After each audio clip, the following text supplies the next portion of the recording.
Hello നമസ്കാരം. കങ്കുവ എന്ന ചിത്രത്തിൻ്റെ പ്രിവ്യൂ റിപ്പോർട്ടാണ് ഇന്നൊരു വീഡിയോ ഭാഗത്ത്.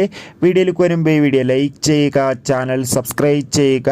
നവംബർ മാസം ധാരാളം ചിത്രങ്ങൾ OTT റിലീസ് ചെയ്യുന്നുണ്ട്. നമ്മുടെ ചാനൽ ഭാഗം പരിശോധിച്ചാൽ നിങ്ങൾക്ക് കാണാൻ വേണ്ടി സാധിക്കുന്നതായിരിക്കും.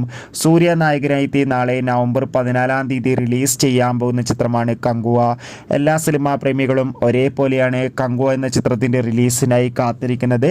ഫൈനലി ചിത്രത്തിൻ്റെ ഏറ്റവും പ്രധാനപ്പെട്ട പ്രിവ്യൂ റിപ്പോർട്ടൊക്കെ പുറത്തുവന്നിരിക്കുകയാണ്. ചിത്രത്തിൻ്റെ പ്രിവ്യൂ റിപ്പോർട്ടിൽ സൂചിപ്പിക്കുന്നത് കങ്കുവ എന്ന ചിത്രം അതിഗംഭീരമായ മികച്ചൊരു വിഷ്വൽ ട്രീറ്റ് ആണെന്നും ചിത്രത്തിൽ നമുക്ക് സൂര്യയുടെ അതിഗംഭീരമായ പെർഫോമൻസും മികച്ച ആക്ഷൻ രംഗങ്ങളൊക്കെ കാണാൻ വേണ്ടി സാധിക്കുന്നുണ്ടെന്നും. എന്തായാലും കാത്തിരിക്കാം കങ്കുവ എന്ന ചിത്രത്തിൻ്റെ കൂടുതൽ അപ്ഡേഷൻ അറിയാൻ വേണ്ടി. ഈ വരുന്ന നവംബർ മാസം ഇനി ധാരാളം ചിത്രങ്ങൾ OTT റിലീസ് ചെയ്യാൻ പോവുകയാണ്. നമ്മുടെ ചാനൽ ഭാഗം പരിശോധിച്ചാൽ ആ വീഡിയോ ഒക്കെ നിങ്ങൾക്ക് കാണാൻ വേണ്ടി സാധിക്കും. അതൊക്കെ ഒന്ന് കാണുക. അടുത്തൊരു വീഡിയോയിൽ കാണുമ്പോൾ എവർക്കും ബൈ ബൈ.